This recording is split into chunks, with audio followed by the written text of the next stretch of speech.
Tere, mina olen koomik Ain Vaida. Ja mina olen Tallinna linnapea Jevgeni Ossinovski, te kuulate Linnajutte. Ja räägime maast, räägime ilmast, loomulikult räägime Tallinnast. No eeskätt Tallinnast, head kuulamist. Ja täna me hakkame rääkima tegelikult kodudest, kodude kättesaadvusest. Jevgeni ja mina oleme siin juba teist korda. Meil on ka külas graafiline disainer, loovjuht Helene Vetik. Tere. Tere. Keeruline teema, tegelikult tõsine teema minu meelest ja just lugesin uudistest sükst päevapoliitilist asja, et Kristen Michal ütles, et Jevgeni, sina oled tegelikult automaksus sisuliselt süüdi. Sõltumata sellest, et sa ei olnud ei Riigikogus ega valitsuses, kui seda kõike tehti, sa olid Tallinna linnapea. Et mis tunne on siis elada rendivabalt Kristen Michali peas? Aga miks sa arvad, et rendivabalt? Ma maksan suurt lõivu selle eest. Ikka näed kõvasti vaeva.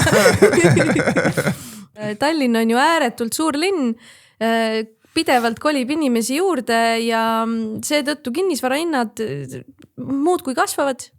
Minul on olnud suur rõõm, et ma ostsin endale korteri juba mõni aasta tagasi ära. väga hästi läks.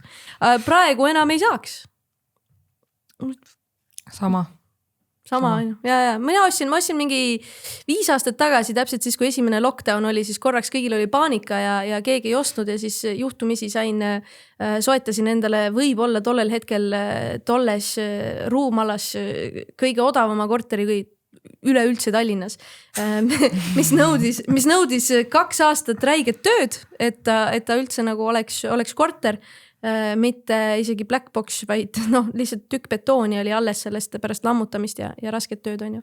Aga see ei ole ka tegelikult võib-olla, isegi see ei ole paljudele inimestele kätte saada. Ma saan aru, Jevgeni, te olete teinud suure uuringu, mis ütleb, et tegelikult on suur probleem. Üldiselt alustame sellest, et loomulikult, et Euroopa pealinnades igal pool kinnisvara on kallis ja päris mitmes linnas ju, võtame Londoni, Pariisi, mitmed teised linnad, et ega seal on ju tihtilugu see, et inimene töötab terve elu ja ikka endale kodu lubada selles linnas ei saa, ehk siis neid igavesti terve elu üürijaid on tegelikult päris palju. Ja meil siiamaani on üürimine olnud pigem erand, sest inimesed ikkagi üldiselt tahavad kodu omada, kui nad lõpuks on jõudnud nii oma perekondlikus seisus kui ka rahalises seisus sinna, et nad saavad nii pikaajalisi otsuseid langetada. Aga viimase 10 jooksul tõesti me oleme näinud selle sama tendentsi poole liikumist, mis mujal on, et tegelikult kodud muutuvad järjest kättesaamatumaks. Meie kinnisvara hinnatõus on Tallinnas olnud üks Euroopa kiiremaid. Siin on ühelt poolt see, et üldised hinnad on meil tõusnud, koos sellega on ka kinnisvara hinnad igal pool tõusnud. Aga Tallinnas on ta selgelt hakanud mõjuma siis sellele, mida siis teadlased nimetavad taskukohasuseks ja taskukohasus mõõdetud sellise mõistena, et leibkond peaks endale sobiliku kodu saama soetada 3 aasta neto sissetuleku eest. Et see peaks olema siis selline mitte 30. Ja ma hakkasin arvutama, oi ei. Ja kui on siis üürimise puhul, siis loetakse need sundkulutused kokku, on ta siis laenumaksed, muud kommunaalkulud ja sellisel juhul peaks need kulud siis moodustama kuni 40% siis igakuisest netost. Ja selle järgi me võime tänaseks öelda, et ainsad kohad, peaaegu ainsad kohad, mis taskukohasuse kodu kriteeriumile veel Tallinnas vastavad, on renoveerimata kortermajad Mustamäel ja Lasnamäel. Ehk siis kõik see uus arendused, mis tekivad, nad tegelikult ei ole enamikule tallinlastest kättesaadavad. Ja siin on neid tahke on hästi palju, kogu see valglinnastumine teistesse valdadesse näiteks, et üks põhjus sellel, loomulikult on ka inimesi, kellel meeldib murulapp ja seal niita ja niimoodi, et sellel on oma võlud, aga üks negatiivsem tahk selle juures on see, et väga aina kasvavalt tegelikult ehitatakse uusarendustesse hästi pisikesi kortereid, kuna hinnad tõusevad, inimesed enam ei saa suuri kortereid lubada ja siis korterid lähevad muudkui väiksemaks ja eriti keeruline on siis lastega peredele, et lastega peredele tegelikult uutes majades sobilikke kortereid on lihtsalt ka väga vähe turul olemas ja siis need mingis mõttes sunnitakse tegelikult siis sinna põllu peale kas siis Rae või Harku valda ja noh, see probleem, mis noh, minu vaatest selles asjas on, et ma olen küll seda meelt, et Tallinna lapsi õpetav õpetaja, meie turvalisust tagav politseinik tegelikult võiksid saada Tallinnas elada, et nad ei peaks käima Raplast või Paldiskist on ju iga päev tööl siin Tallinnas, aga ainult sellepärast, et nad ei saa Tallinnas endale kinnisvara lubada. Aga Helene, graafiline disainer, loovjuht, kaksikute ema. Kumb enne oli? Kas kodu või lapsed? Ikka kodu oli enne, kuigi ma siis selle sama teemaga tutvudes mõtlesin selle peale ka, et ma ei ole alati kindel, et see kodu pärsib pere ja laste saamist, tavaliselt seda pärsivad mehed naiste puhul, aga see on võib-olla mingi teine teema, aga jah, kodu on ka väga-väga tähtis, aga mul lihtsalt ma olen Lasnamäelt pärit ja ma olen seda tüüpi inimene, et you can take a girl out of Lasnamäe, but you can't take Lasnamäe out of a girl, ehk siis mul on eluaeg siuke tunne, et mul on raha otsas, ma pean kõrvale panema, ma pean investeerima, ma pean tegelema sellega, et mu elu oleks kindlustatud, ükskõik kui hästi mul ei lähe. Mul on nagu siuke roti tunne kogu aeg sees ja ma ostsin oma esimese kodu tegelikult 20 aastat tagasi. Ehk siis tänu minu sellele rotisündroomile ma ei olnud nõus üldse üüri maksma, ma ei hakka kellelegi teisele maksma, mitte kunagi. Ma lihtsalt läksin juba teismelisena tööle, hakkasin juba siis raha koguma, kõrvale panema ja siis peale keska lõppu läksin kodunt ära. Pisikes väike Ameerika puumaja korterisse ahjuküttega, tänapäeva rahas 30 000. Aga see pani aluse mu nagu selle iseseisvusele, mis mul nüüd on, kuna need saavad hinnad tõusid ja nii edasi, et selle korteri hind tõusis ja siis sain juba endale natukene korralikuma kodu lubada. See on mingi räige lõks tegelikult selles mõttes, et kui sul nagu ei ole seda, sul ei ole seda sissemaksu ka ju, ega tänapäeval natukene võib-olla iga inimene peab ka ise on ju oma investeerimisega tegelema, kõik ei ole siin Lasnamäelt on ju, mina ei olnud nii nutikas inimene.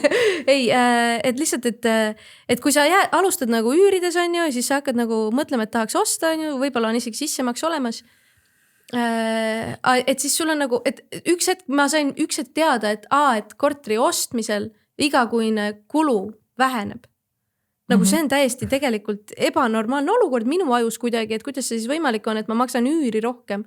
2 mu viimast üürikat ma maksin rohkem üüri, kui praegu maksan on ju kodulaenu tagasi ja suht märkimisväärselt. Okei, jah, ma ostsin, nagu ma ütlesin, kõige odavama peldiku Koplis. Et see mängib oma rolli seal. Aga Kopli on ka nüüd väga lahe jällegi. Nüüd lõpuks ometi, jah. Tänu sulle. Tänu mul, ma gentrifine seda selles mõttes ja ma gentrifitseerin seda ise väga palju näen vaeva seal paneelmajas, mis meil on tellismaja.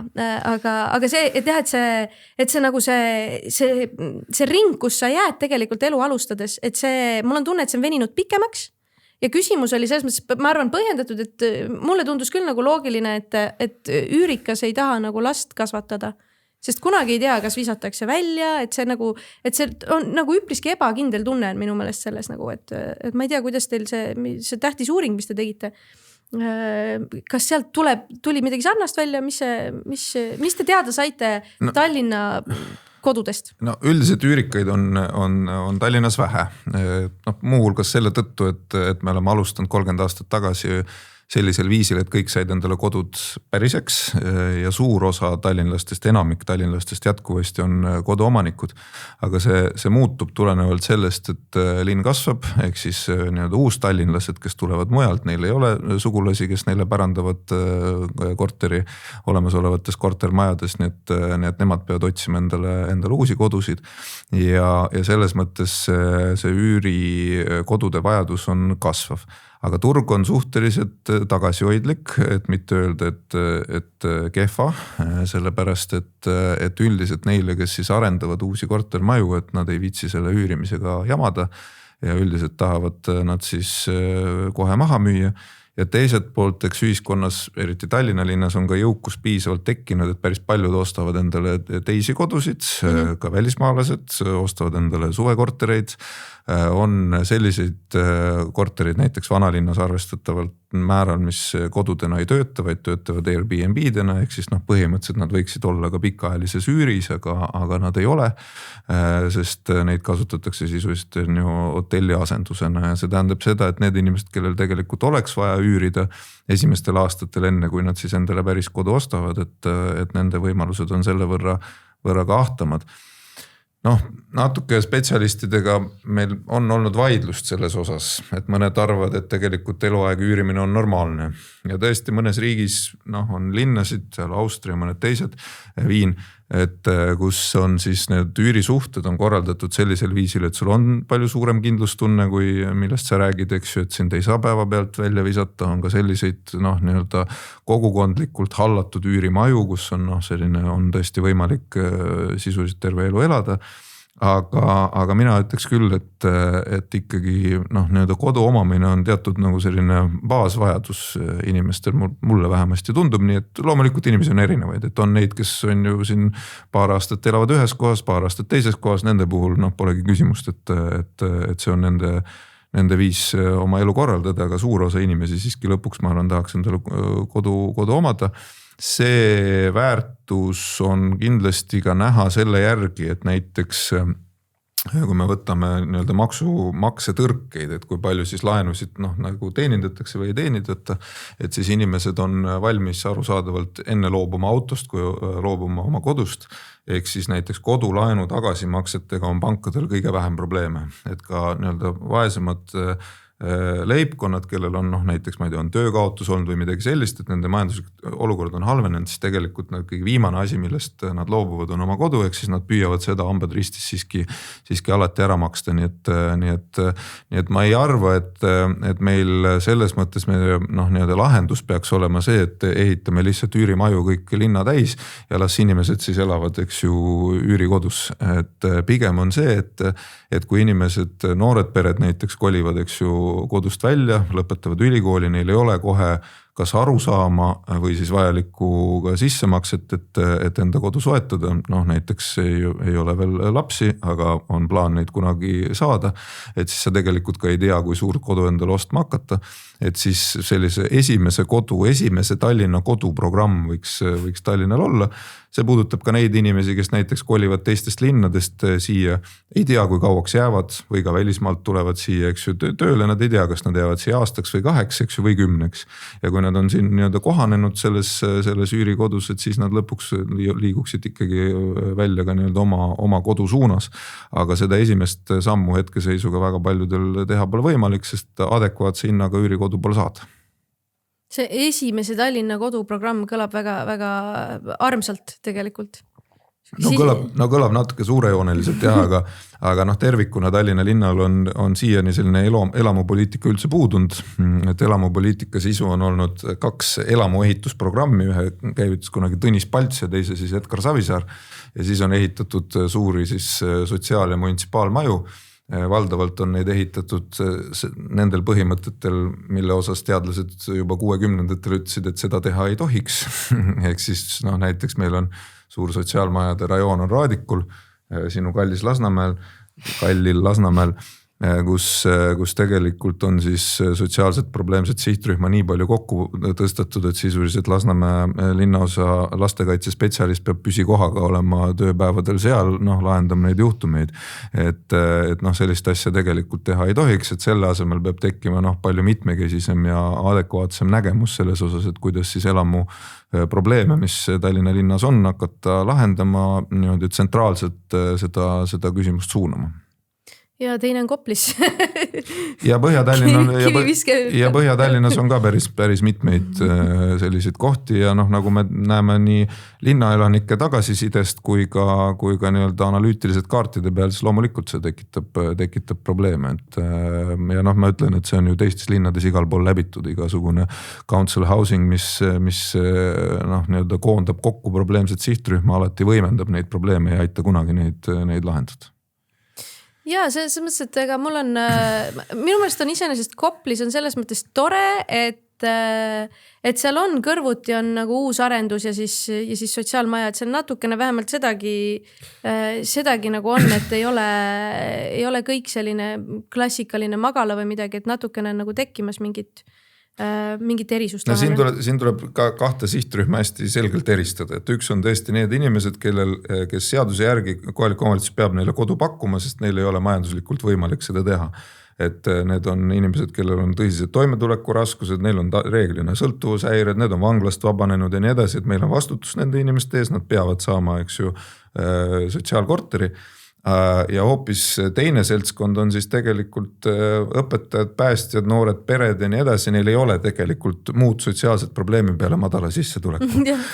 ja loomulikult neid tulebki käsitleda väga erinevalt, et loomulikult ei taha noor pere väikeste lastega elada kortermajas, kus esimesel korrusel on vanglast vabanenud nii-öelda etaaž, et loomulikult see ei ole see keskkond, kus sa oma lapsi tahad kasvatada, aga see, et ka näiteks uusarendustes, mida ka sinna samma Põhja-Tallinnasse ehitatakse, kus korterihinnad näitavad, et jõukus Tallinnas on, et ka seal võiksid olla näiteks eraldi korterid, mis oleksid kättesaadavad õpetajatele ja teistele linnale vajalikele spetsialistidele, et see selline mitmekesisem mudel kindlasti vajaks arendamist. Kas te olete hiljuti kv.ee ka käinud või? Ja ma käin kogu aeg, mul on tellitud ka lihtsalt huvi pärast kõik mingi alla 100 000 korterid, ma lihtsalt, see on mu väike hobi, ma lihtsalt vaatan neid. Vaatad projektikaid nagu? Vaatan lihtsalt, mida üldse saaks osta, kui oleks võimalik osta ja sõpradele tihtilugu soovitan, ma teen sükest nagu kõrvalhobina semimaaklerlust, sest ma ei tea, õel aitasin korterit osta ja veel paaril sõbrannal olen aidanud, sellepärast, et kõik kogu aeg kurdavadki, et kõik maksab ainult 500 000, mida vähegi tahaks saada ja seda ei ole võimalik osta. Ja kuna oma praeguse korteri, kus me siis Kalamajas elame, me ostsime ka väga soodsalt ja ise oma kätega tegime kõik korda, siis ma oma sükse kogemuse pealt näen ära, et milline lagunev maja ei ole veel nii lagunev, et sinna võib veel osta ja saada sellest asja. Et kui viltu see puitsein on juba. Et ma jälgin seda biiti väga niimoodi igapäevaselt võib öelda. Kuidas siis on? Mina vaatan harvem, ma arvan. Mis praegu vastu vaatab? No niiviisi võib-olla poole aasta jooksul 1-2 korterit sellist, mida võib soovitada kellegile. Et väga vähe võrreldes sellega, kui palju me näeme kas või seal samas Põhja-Tallinnas lihtsalt peresid tänaval jalutamas ja inimesi, kes tahaks elada kodus, kus on rohkem kui 2 tuba, siis ongi vähe. Tead, see on ülirets tegelikult tõesti just see, et uusarendused teevad on ju üha väiksemaid ja ka tubade mõttes väiksemaid kortereid, samamoodi, et tegelikult ruutmeetreid vahel on nagu isegi on. Ja siis vaatad, ikka 2 tuba lihtsalt, mida sa teed, on ju. Aga kas seal on nagu mingi see aspekt ka lihtsalt, et päris paljud ostavadki lihtsalt ja siis hakkavad välja üürima, et mul on lihtsalt tunne, et see on mingi kinnisvaraga rikkaks skeem hästi paljudel inimestel, aga see võib-olla, mul on see tunne tekkinud nagu Instagramist, kus seda promotakse. Vahepeal minu arust oli tendents, ma ei tea, on ju statistiliselt võib-olla luiskan praegu, aga ma lihtsalt nägin, et hästi palju Kalamajas hakkasid soomlased ostma kodusid. Et see on nagu paljude soomlaste nagu suvekodu, nad käivad nagu sellises selles hipster-rajoonis puumajas elamas ja tegelikult jällegi võtavad nagu oma võimekusega, tõstavad seda hinda, võtavad meie inimeste kodusid ära seeläbi. Et ja kesklinnas igal pool on hästi palju investeeringukortereid, aga need ei ole alati üldse eestlaste ostetud. Jah, et seda analüütika ka näitab, et arvestatavalt on juurde tulnud siis seda kinnisvara, mida elamiseks ei kasutata. Et kodud on ostetud või korterid on siis ostetud, kas neid siis kasutatakse kuidagi hooajaliselt aeg-ajalt. Või lihtsalt Airbnb on ju? Jah, Airbnb, aga mõned ka lihtsalt seisavad, et selles mõttes, kuna korteri omamise kulu Eestis on nullilähedane, et meil kinnisvaramakse pole, mis tähendab seda, et kui sa oled endale ta ostnud, siis ta sul on ja selles mõttes pigem ju kogu väärtust, eks ju, vara läheb kallimaks ja hakka seal jamama, kui sa oled jõukas inimene, hakka seal jamama mingite rentnikega, et hoian rahulikult ja võib-olla kunagi, ma ei tea, laps tahab sinna kolida või midagi sellist, et seda on ka kindlasti juurde tulnud. Aga see iseenesest ei ole ka unikaalne, et see on paljudes maailma linnades toimub sarnasel viisil, et kinnisvara on suhteliselt selline turvaline koht, kuhu investeerida.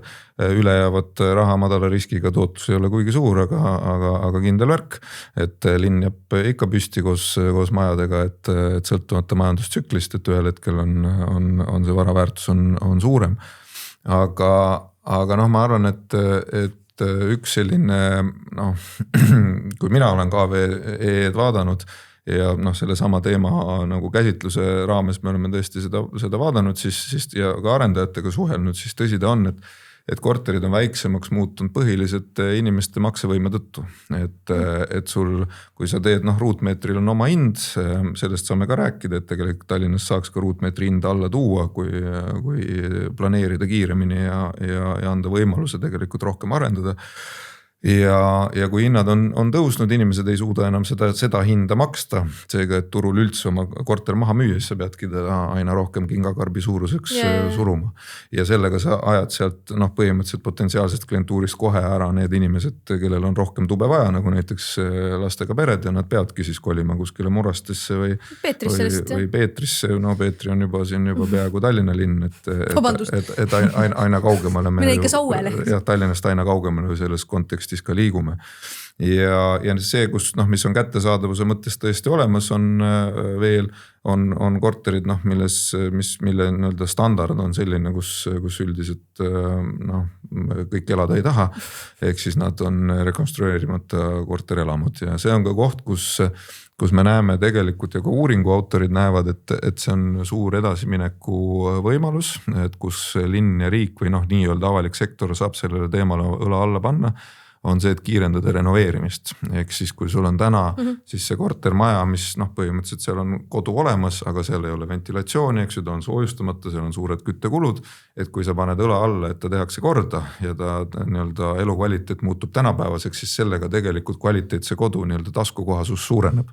Ja see on see koht, kus noh, nii-öelda, et selle probleemi lahendamisel ei ole ainult see, et tuleb ehitada uusi maju, ehkki ka seda tuleb teha, vaid et ka olemasolevaid maju tegelikult on võimalik muuta siis elamupoliitika mõttes noh, nii-öelda atraktiivsemaks, kvaliteetsemaks. Ja sa räägid praegu nendest paneelmajadest lihtsalt ja noh, sisuliselt on ju suured Mustamäe, Lasnamäe, Põhja-Tallinna. No enamik Tallinna elupinda, 5000 kortermaja on Tallinna linnas, nendest on rekonstrueeritud 5%, et selles mõttes on Tallinnas võrreldes paljude teiste omavalitsustega hästi aeglane see kortermajade rekonstrueerimine olnud.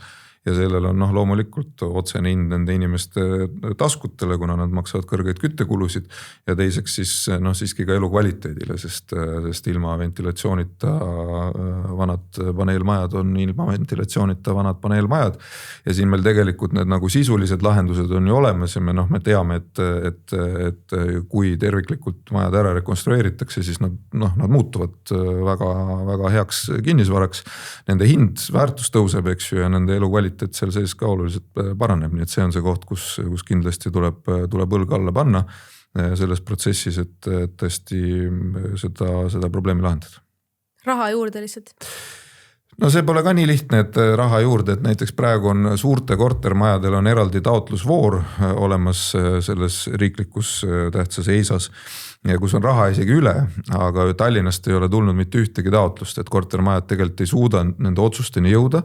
Ja noh, üks ettepanek, mis me oleme teinud, on see, et tegelikult vabastada siis eakad inimesed ja madala sissetulekuga inimesed sellest maksest, mis nad peavad renoveerimiskomponenti maksma pärast, eks ju, mõnda aega. Sest see on praegu üks nendest takistustest, et sa ei saa oma üldkoosolekutelt neid otsuseid läbi. Noh, arusaadavalt, et kui inimesel on madal sissetulek, et öelda talle, et kuule, läheks võtaks korralikult laenu ja siis hakkaks seda pikalt tagasi maksma, et inimesed ei tee neid otsuseid ja tuleb ka tunnistada, et ka paljude pensionäride puhul noh, võib täitsa aru saada sellest argumendist, mida ma nende käest tihti kuulen, on see, et noh, et kasu tuleb 15 aasta pärast, et ma saan aru, et see on nagu sisuliselt mõistlik, aga noh, minu jaoks ausalt öeldes, et ei ole nüüd esmaprioriteedi küsimus. Ehk siis, kui me tuleksime siin nii-öelda sihitatud tappi, siis see võiks tegelikult seda renoveerimislainet nii-öelda oluliselt kiirendada.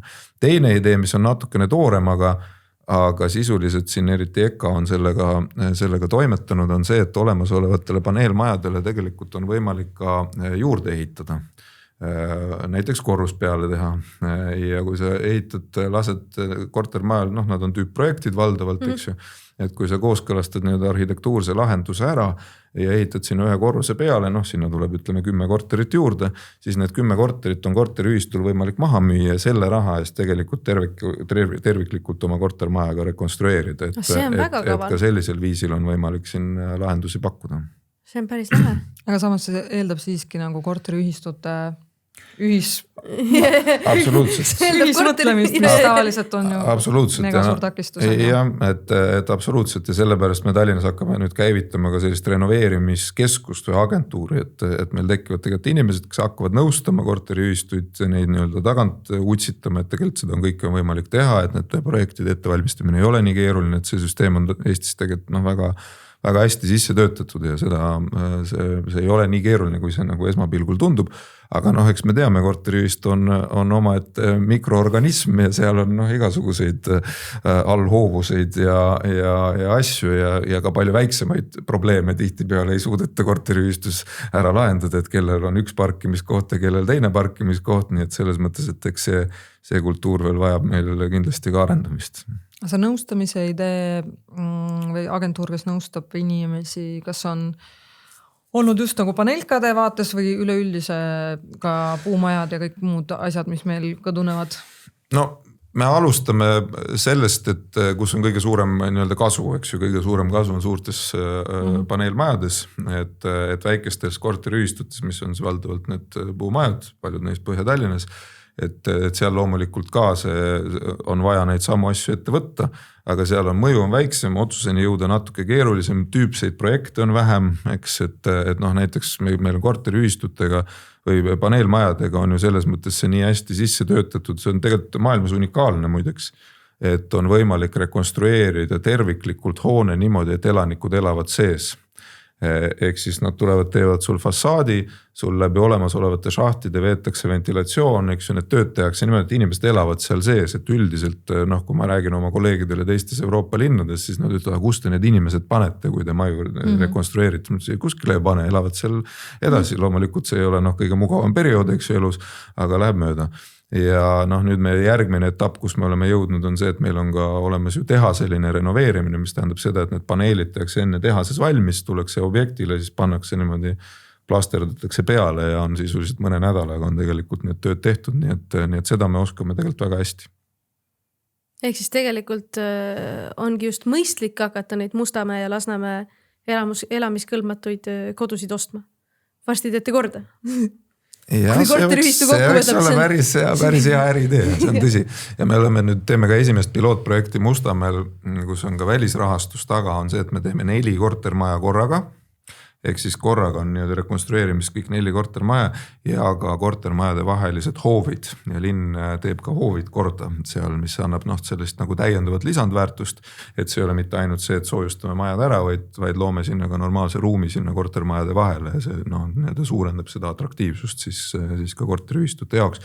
Aga ka selle projekti käivitamisel ikka võttis tükk aega, et need korteriühistud saaksid kõik oma need otsused tehtud, nii et lihtne see muidugi pole, väga kiireid lahendusi ei ole, aga kindlasti see on üks võtme tähendusega küsimus, et 5000 kortermaja, et loomulikult me peame siin seda rekonstrueerimistempot kiirendama. See on nagu selles mõttes, et paljud inimesed ei jõua isegi selle ostmiseni ju. Vaata, et riiki on ju pakub, on ju KredExiga saad võtta on ju mingit noore pere, mingit käendust on ju, saad võtta noore spetsialisti käendust, et kolida Tallinnasse, Tartusse minu meelest, et muidu on see sissemaks on tavaliselt mingi 20% hinnast, aga KredExiga saad selle 10 peale tuua. Mis on ikkagi praegu, kui ma võtan KV lahti ja ma ei vaata seal 12 ruudust seda asja, mis seal on ju seda kappi, vaid nagu mingit normaalset asja, et siis see on ikkagi 10 000 eurot, mida inimestel ei ole ja et kas seal on mingit asja üldse, mida linn saab teha, kas nagu ju mitte käendada, aga midagi muud?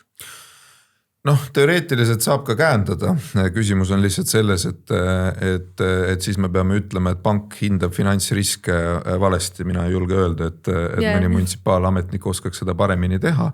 Et kindlasti on teatud ühiskonna sihtrühmasid, kelle puhul see hinnatakse seda valesti. Noh, näiteks loovisikud, eks ju, kelle sissetulek on näiteks ebaregulaarne, et siis nende puhul neid kindlasti panga vaates diskrimineeritakse, aga saab ka nende loogikast, eks ju, aru, et kui on ebaregulaarne sissetulek, et ega me ettevaatavalt ei julge väga prognoosida, et mis ta siis on ja edaspidi saab olema. Aga ettevõtjad, mitte ainult loovisikud. Mina ettevõtjana ei saanud näiteks kodulaenu oma praegusele kodule, siis lihtsalt ettevõtjana tegin nagu maniak tööd, et ja oma enda ettevõttelt laenasin ja siis sain kodu osta, et olenemata sellest, et ma olen olnud 20-aastase karjääriga mingi kõiki maailma kuldmune võitnud inimene, siis mulle ei antud põhimõtteliselt, ma tahtsin saada laenu kodu jaoks, ma olen numbritega täitsa läbipaistev, sest hoiame ausat joont, mingi 40 000 tahtsin saada laenu ja mulle ei antud. Ja ma olen firma omanik, mul on kõik maksud alati ilusti makstud, palka maksid endale kõik värgid-särgid. Nope. Lihtsalt vaatasid, et OÜ omanik, mingi imelik, mingi hipidisainer ja puumaja, see kohe laguneb ära. Nüüd puumaja on korras, korteri hind 3-kordistus, õnneks ma nagu ei oma pangaga seda kahasse vedas on ju, aga kõik inimesed ei ole siuksed hakkaja tüübid nagu mina, kes lihtsalt lahendavad neid muresid on ju. No siin me kõiki probleeme lahendada ei saa, aga ma olles ühe pangajuhiga ka rääkinud sellest just nimelt lähtudes sellest, et tegelikult inimesed maksavad neid kodulaenusid ju tagasi, et me näeme statistikast, et seal on maksuvõlgnevus on madal, sest inimesed hoiavad sellest kinni. Et siis neil on ka oma mured tulenevalt siis Frankfurdi finantsjärelevalvest Euroopa Keskpangast, et nad käivad siis üle vaatamas, et nii-öelda riskid oleksid adekvaatselt hinnatud ja sellest tulenevalt nad pigem on seal siis nagu ettevaatlikud ka selles kontekstis. Nii et ma ütleks niimoodi, et mida linn saab teha on lisaks renoveerimisele, millest me rääkisime 2 asja. Esimene on lihtsalt see, et arendada rohkem, et meil oleks pakkumise pool tugevam. Et siin on kindlasti see, mida me oleme juba teinud siin Madle Lippuse juhtimisel on see, et oluliselt kiirendanud planeeringuid. Et iga kuu ja ka aasta, Tallinnas vanasti ka aasta 10, mis planeeringu menetlus venib, see on tegelikult, tuleb kõik korteri hinda. Sellepärast, et keegi on ostnud maa, keegi tegeleb siis planeeringu menetlusega, seal on kulud peal, sa maksad, eks ju, maa eest on ju rahal on hind ja mida kauem sa jõuad sellesse hetke, et sa saad korterid maha müüa, tagasi rahaks teha, eks ju, seda kõrgema hinnaga sa neid hakkad müüma. Eks mida kiiremini sa suudad planeerida, mida kiiremini need ehitused valmivad, seda odavamaks tuleb ka ruutmeetri hind, ükskõik millise ruutmeetri hind ja see on kindlasti asi, mille kallal me oleme palju vaeva näinud ja ka edaspidi tuleb veel seda tõhustada, et tõesti võimalikult kiiresti seda juhtuks. Teine asi on see, mida me nüüd oleme nagu mõelnud, on tegelikult hakata siiski linna poolt ka ise üürikodusid rajama. Just nimelt selles nagu esimese kodu loogikas, et me kindlasti mina ei arva, et linn peaks terve elu nii-öelda pakkuma sellist väga soodsat munitsipaalpinda. See tekitab oma probleeme, mida me täna näeme, et hästi paljud inimesed on ühel hetkel nii harjunud sellega, et nad saavad paarisaja euro eest saavad üüri, et neile tundubki see juba peaaegu, et inimõigus, et nad saavad seal munitsipaalkorteris elada, samal ajal mõned teised, kellel näiteks vajadus on oluliselt suurem majanduslikult, eks ju, nad sinna ei saa. Aga seda, et meil oleks esimene kodu pakkuda, mille järel siis, ma ei tea, 5 või 10 aasta jooksul siis inimesel on võimalik ka koguda raha, eks ju, langetada ise otsuseid selleks, et kodu osta, et seda me kindlasti võiksime rohkem teha.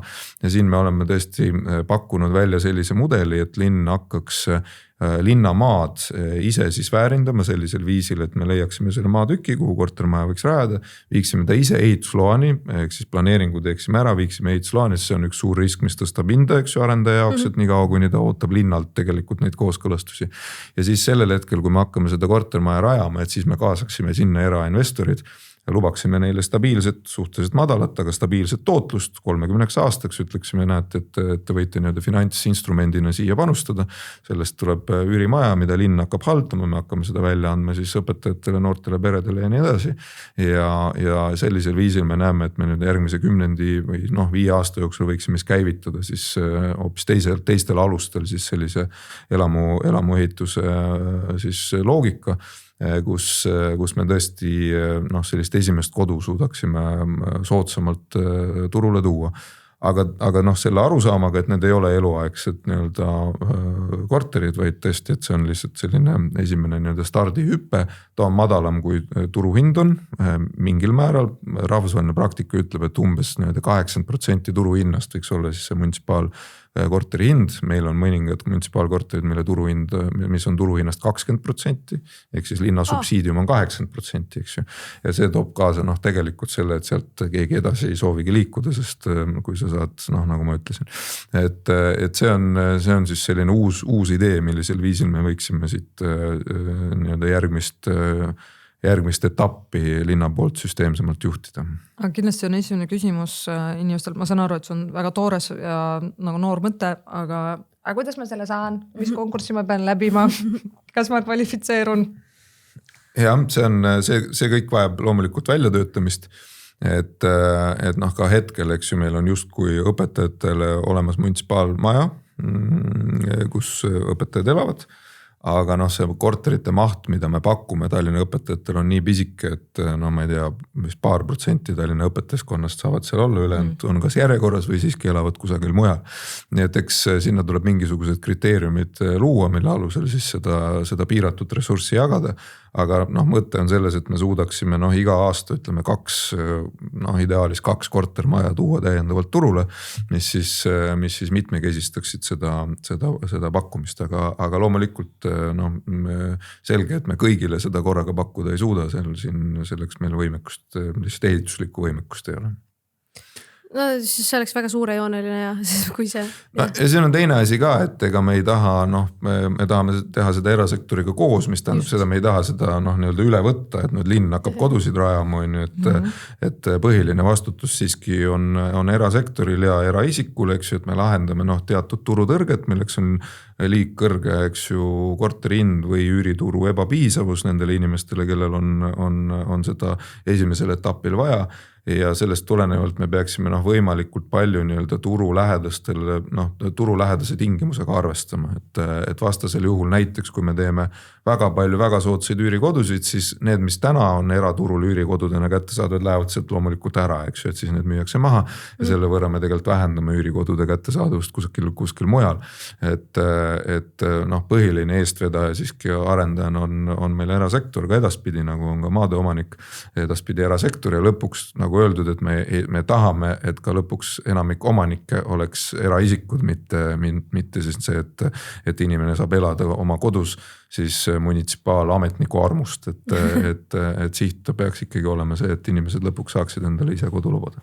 Ja sa ütlesid planeeringute kiirendamine ka, mida juba teete, et see tundub ka nagu natuke elementaarne ja kõige lihtsam asi, mida teha või? No see ainult tundub mis on arvad? Et sa mine kõnele mõne arendajaga, kes on 10-15 aastat püüdnud Tallinnas planeeringut saada. No mõtlengi, see on olnud selline läbu Tallinna linnas, et sellest võib anekdoote rääkida, et kuidas 15 aastat tagasi algatatakse üks planeering, siis 3 aastat hiljem linn ütleb, et me mõtlesime ümber, nüüd võiks hoopis selliseid maju sinna teha ja siis 3 aastat hiljem veel mõtleks panete äkki mõne puu siia juurde ja siis me võtsime siin vastu üldplaneeringu, nüüd te võiksite vähem korruseid sinna teha. Ja ma ei vaidlusta ühtegi seda nagu järgmist otsust, mida linn teeb, sest tervikuna linn on liikunud tegelikult nagu adekvaatse planeerimise suunas ja kui vaadata meie üldist nagu arendamise kvaliteeti, siis see on üks maailma tipp, et kui me vaatame oma uusarenduste nagu ruumilist kvaliteeti, mis puudutab haljastust, erinevaid nii-öelda arhitektuurseid lahendusi, meie inimesed, kes seda teevad, on väga profid, meie arhitektid on ju fantastilised, eks. Aga kui sa planeerid midagi 10 aastat, siis loomulikult need printsiibid muutuvadki ajas ja selleks, et mitte sinna jõuda, tulebki lihtsalt väga ruttu neid otsuseid teha, et me oleme ükskord öelnud, me näeme, et selline peaks see lahendus olema, et siis ütleme, et nüüd võite seda ellu viia, mitte nii, et me menetleme 5 aastat pärast, mida, eks ju, on kõik kurjad. Ja siis tuleb uus dokument. Selle jooksul muutub ka väga palju. Meil jällegi oma seal Kalamaja rajoonis on olnud lõbusad lood mingi parkimiskohtadega. Alguses pidid olema kõikidel. Kohustuslik on, et kõik panevad sisehool parkimiskohad. Siis mitte kellelgi ei tohi. Siis tohib mingi paar parkimiskohta olla ja siis sa lihtsalt maksad arhitektuuribüroole 3 tonni sinna, 3 tonni tänna, uued joonised, ritsvärk.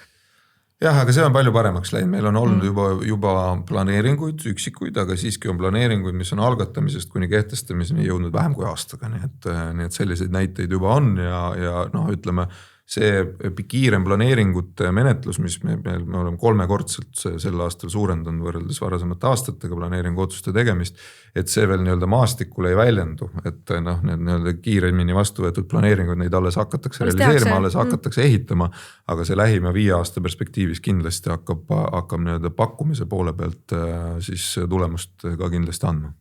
Päris lahe. Mul üks sõber hiljuti ostis korteri.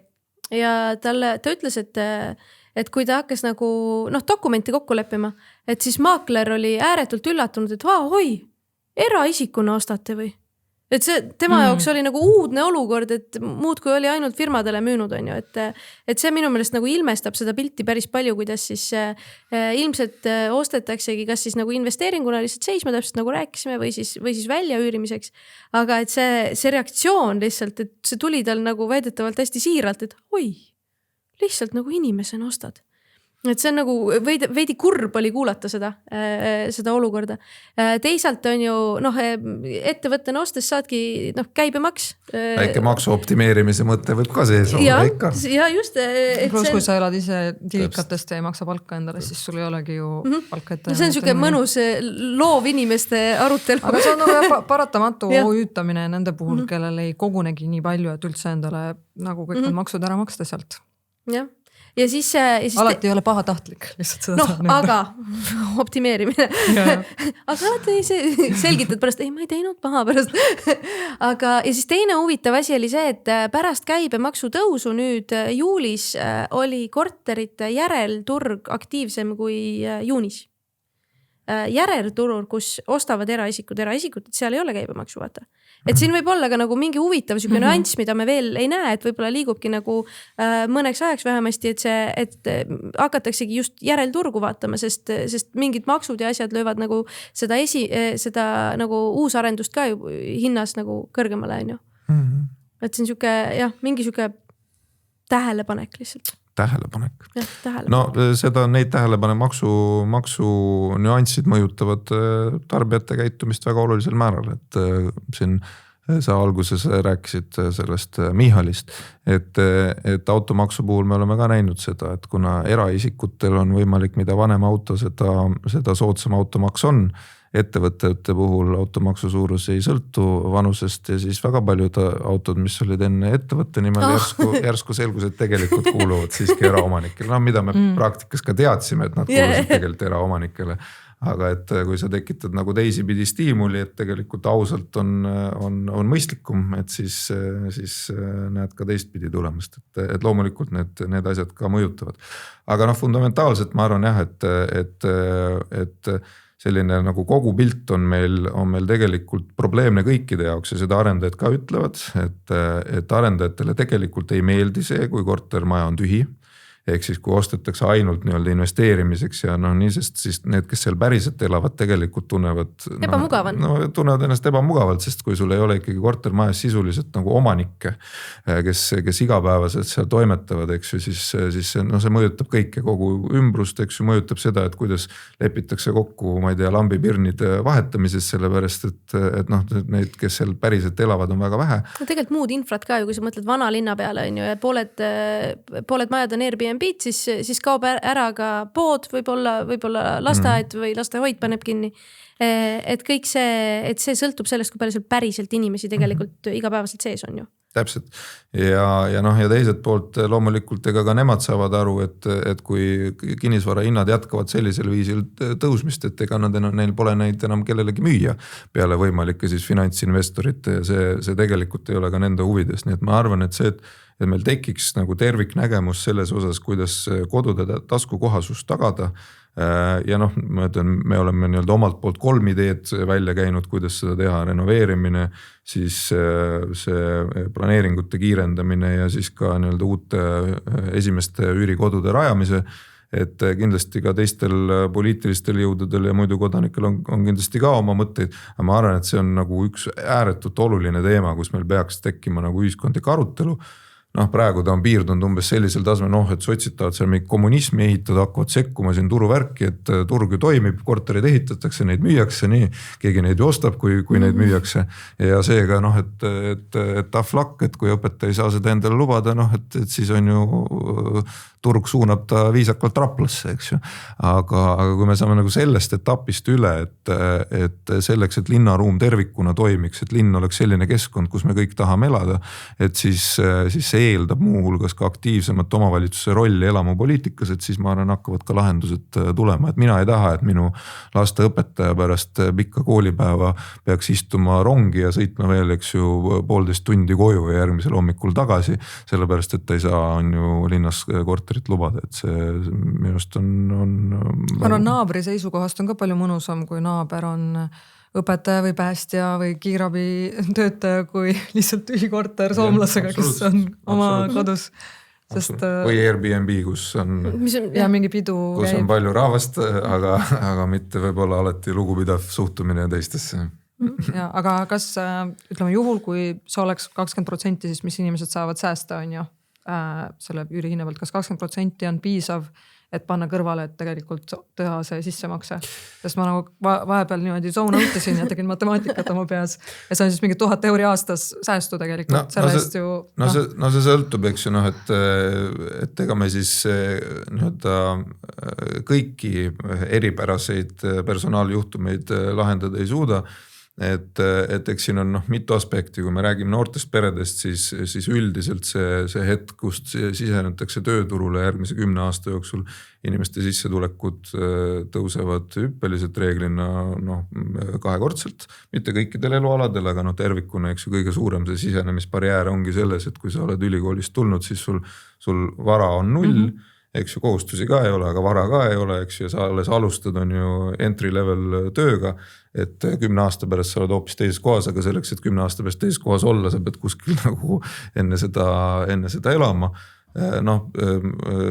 Suur osa siiski inimesi ju, kui me räägime vanematest inimestest nagu mina, et elavad kaheses leibkonnas, see tähendab seda, et eks nad siis need kodu soetamise varalist akumuleerimist teevad ka 2 peale. Aga loomulikult see ei ole, selles mõttes ei lahenda kõikide leibkondade probleeme ja selles mõttes see tähendab ka seda, et loomulikult ka edaspidi peab meil jääma ka sotsiaalelu pinnad, need inimesed, kes ei saa endale rahalistel põhjustel lubada ikkagi vaatamata sellele, et neil on see subsideeritud üür olemas, on kindlasti alati neid inimesi, keda tuleb suuremalt toetada. Ja ega siis lõpuks ma kindlasti ka ei taha propageerida, et las kõik Eesti elanikud kolivad Tallinnasse. Et ka teistes linnades ja Eesti külades on ka täitsa armas, kui inimesed elavad ja kui neil on seal tööd ja võimalik oma peret toita ja kasvatada, et siis see on ka täitsa hästi. Ja see, et Tallinnas elamine kinnisvara mõttes on kallim, et ka see printsiip jääb kindlasti ka edaspidi toimima, et me kindlasti meie eesmärk ei ole teha kodusid sama soodsaks, kui nad on Võru linnas, eks ju, piltlikult öeldes, et loomulikult kallimaks need jäävad ikkagi, aga et meil oleks võimalik nendele inimestele, kes Tallinnaga soovivad oma elu siduda ja kellel siin on oma väljund tööalaselt, et neil oleks seda võimalik teha. Kuulge, suur aitäh teile, minul oli igati huvitav ja natukene tekitas isegi optimismi selle suhtes, et kui kunagi tahan oma Kopli Panelkast kuskile edasi liikuda, siis see võib-olla on isegi kunagi võimalik. Suur aitäh, väga tore oli. Aitäh. Aitäh.